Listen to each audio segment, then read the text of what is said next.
Olá, mulheres. Aqui é Céri Silva, do Mulheres Ensinando Mulheres.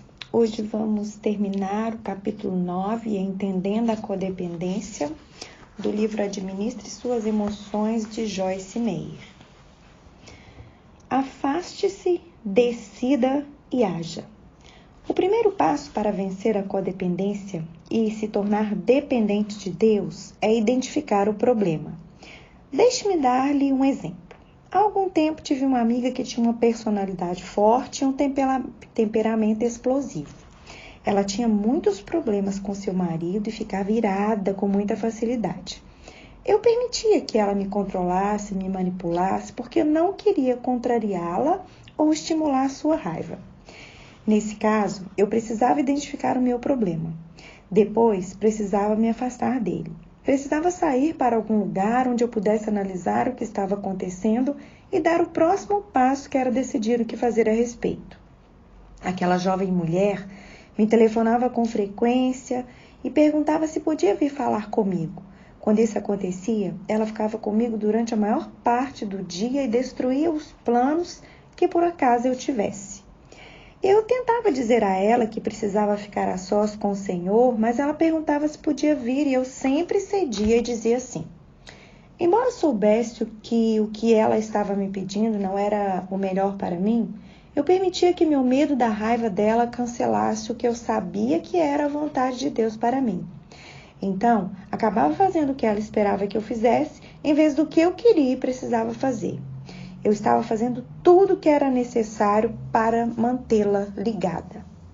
Desde então, aprendi que o que eu precisava fazer naquela situação era me afastar dizendo: posso lhe telefonar de volta em alguns minutos? Tem algumas coisas que preciso resolver e depois eu volto a falar com você. Então eu poderia ter recuado e saído daquela situação angustiante e orado. Tudo bem, Senhor, o que tu queres que eu faça aqui? Tu queres que eu me adapte, ajuste os meus horários e deixe esta mulher vir por amor a ela?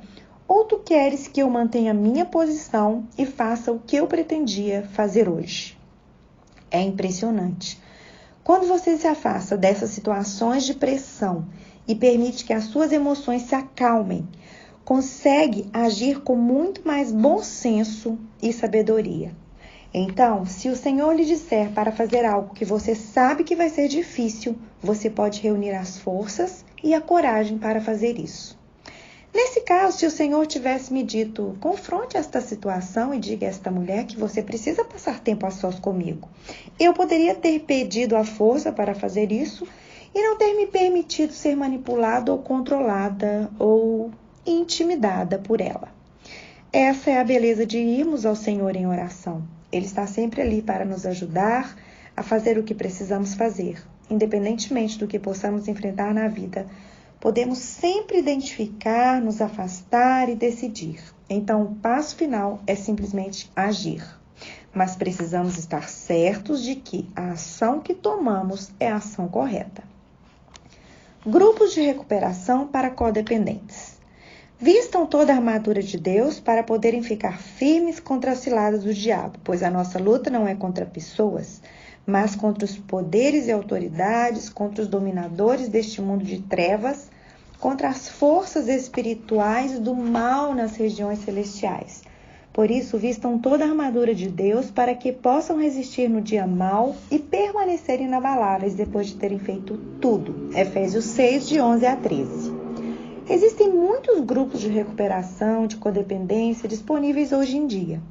Gostaria de compartilhar com você alguns dos benefícios e perigos associados a eles. Primeiramente, muitos desses programas são voltados para a nova era. Eles envolvem conceitos e práticas que não são biblicamente saudáveis. Um exemplo é a maneira de lidar com a raiva. Alguns ensinam que quando uma pessoa sente raiva, ela deve ficar sozinha em um quarto e liberar essa raiva descarregando-a em algum objeto inanimado, como um móvel. Em minha opinião, esse não é o tipo de atividade em que um cristão deveria se envolver. Lembro-me de uma senhora cristã que compartilhou comigo que havia participado de um desses grupos por algum tempo.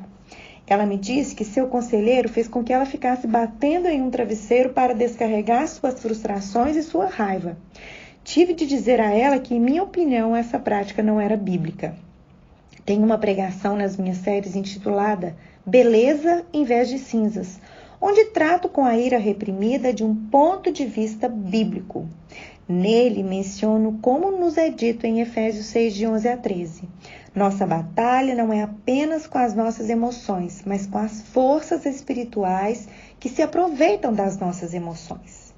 Na versão King James dessa passagem, nos é dito que não guerreamos contra a carne e o sangue, isto é, contra a nossa própria natureza humana, mas contra os principados e potestades, isto é, com entidades espirituais fortes. Mas mesmo assim, não podemos combater trevas contra trevas.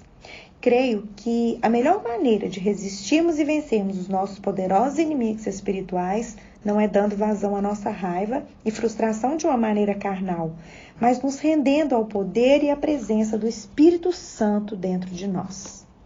Outra senhora me contou que ela estava em um grupo de recuperação de codependência em sua igreja. Enquanto eu a ouvia descrever o programa, percebi que, embora ela tivesse muitas coisas boas e provavelmente fosse útil para muitas pessoas, esse programa específico não era completamente baseado nas Escrituras. Também existem outros bons programas, mas essa estava misturando as Escrituras com as coisas do mundo, o que é perigoso. Quando perguntei a ela sobre o programa, ela respondeu: realmente estou gostando dele e acho que é bom, mas algumas coisas estão me preocupando. Ela estava dizendo, na verdade, que o Espírito de Deus estava lhe dando uma advertência a respeito daquilo. Então ela prosseguiu dizendo: ouço os cristãos dizerem, se você tem um problema de codependência, o Senhor vai libertar você. Apenas creia na palavra e tudo vai dar certo. Ela explicou que havia sofrido muito abuso na juventude e que não estava tendo alívio completo dos seus problemas emocionais através do programa de sua igreja. Ela queria saber o que eu pensava a respeito.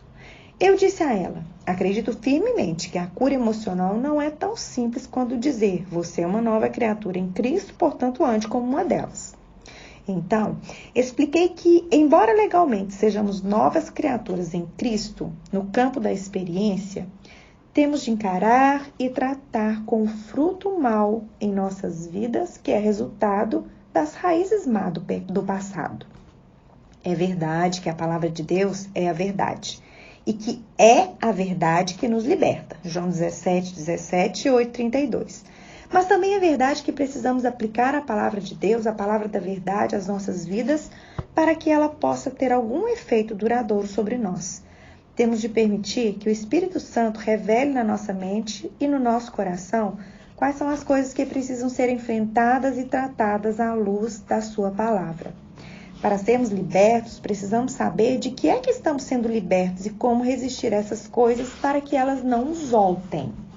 Servo de Deus ou servo de si mesmo? Porque, embora seja livre de todos, fiz-me escravo de todos para ganhar o maior número possível de pessoas. 1 Coríntios 9, 19. Depois de tratar com este tema da cura emocional por anos, comecei a ver algo que me perturbou. Vi que muitas pessoas fazem da cura uma religião. Elas estabelecem uma pequena religião codependente e separada da Igreja de Jesus Cristo. Elas se rotulam e rotulam os outros de codependentes e depois estabelecem todo um sistema de crenças e práticas com base no seu estado e na maneira como elas encaram a cura para isso. O problema é que essas pessoas estão tão preocupadas com seus rituais e práticas que parece que nunca são curadas. Elas apenas trabalham nisso o tempo todo. Se você faz parte de um grupo de recuperação de codependência, não estou dizendo que você deve abandoná-lo. Estou apenas lhe advertindo para não deixar que ele se torne o centro de sua vida. Não fique tão envolvido nele a ponto de que você e todos em sua vida sejam consumidos exclusivamente pelo problema. Nunca use seu problema como uma desculpa para as más atitudes ou mau comportamento. Se você está inscrito em um programa, frequente-o e conclua o curso. Depois, quando ele terminar, você deve se formar e seguir em frente com a vida. Mas concentração. Não passe o resto de seu tempo nesta terra em algo que precisa ser encarado, tratado e depois deixado para trás de uma vez por todas. Seja transformado pela palavra. E todos nós que com a face descoberta contemplamos a glória do Senhor, segundo a sua imagem, estamos sendo transformados com glória cada vez maior, a qual vem do Senhor, que é o Espírito. Segundo 2 Coríntios 3,18. Outro perigo dos grupos de recuperação de codependência é a tendência que possuem de rotular como doença o que na verdade é pecado. A Bíblia não ensina que os vícios são doenças, mas que são pecados. Eles são áreas que tiveram a permissão de ficar em desequilíbrio, áreas que não estão sendo submetidas ao fruto do domínio próprio e que precisam ser colocadas sob controle através da ajuda do Espírito Santo. Pode haver casos raros em que algum comportamento vicioso se deve a um desequilíbrio químico ou a algum tipo de problema físico, mas essas situações não são a maioria. Se essa porta for deixada aberta, quase todos prefeririam pensar que seu problema era algo que não podiam controlar, uma vez de assumirem a responsabilidade por seus atos. Se você está envolvido ou afetado por alguma coisa que é pecaminosa, precisa reconhecer esse pecado, confessá-lo a Deus, pedir perdão, se arrepender por isso e depois seguir em frente com a vida. Você não precisa passar o resto da vida se sentindo culpado. Você pode ser perdoado e completamente restaurado pela misericórdia e pelo poder de Deus. Entendo que quebrar vícios como o alcoolismo, o uso de drogas, a perversão sexual, os distúrbios alimentares, o jogo, etc., não é fácil, mas acredito sinceramente que o padrão para a libertação é o mesmo para qualquer outro problema ou pecado. Quebrar vícios fortes pode exigir um apoio extra dos entes queridos ou uma ajuda adicional do Espírito Santo, mas a libertação total virá quando seguirmos a direção do Espírito Santo e nos recusarmos a viver em cativeiro. Se não tomarmos cuidado, faremos como as pessoas carnais e encontraremos uma desculpa para os nossos pecados. As únicas pessoas que vão alcançar a maturidade espiritual são aquelas que estão dispostas a buscar na palavra de Deus, a se verem como elas são e depois permitirem que o Espírito Santo as guie e direcione na mudança dessa imagem. Sejam praticantes da palavra e não apenas ouvintes. Sejam praticantes da palavra e não apenas ouvintes, enganando-se a si mesmos. Aquele que ouve a palavra, mas não a põe em prática, é semelhante a um homem que olha a sua face no espelho e depois de olhar para si mesmo, sai logo, esquece a sua aparência. Mas o homem que observa atentamente a lei perfeita, que traz a liberdade e persevera na prática dessa lei, não esquecendo o que ouviu, mas praticando-a, será feliz naquilo que fizer. Tiago 1, 22 a 25.